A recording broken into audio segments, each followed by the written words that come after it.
श्रीलक्ष्मी श्रीमहालक्ष्मी क्षीरसागरकन्यका उत्तिष्ठ हरिसम्प्रीते भक्तानां भाग्यदायिनी।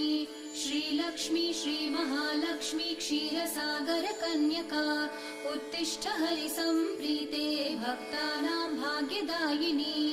उत्तिष्ठोत्तिष्ठ श्रीलक्ष्मी विष्णुवक्षस्थलालये उत्तिष्ठ करुणापूर्णे लोकानां शुभदायिनी। उत्तिष्ठोत्तिष्ठ श्रीलक्ष्मी विष्णुवक्षस्थलालये उत्तिष्ठ करुणापूर्णे लोकानां शुभदायिनी। श्रीपद्ममध्यवसिते वरपद्मनेत्रे श्रीपद्महस्तचिरपूजितपद्मपादे श्रीपद्मजातजननी शुभपद्मवक्त्रे श्रीलक्ष्मी भक्तवरदे तव सुप्रभातम्।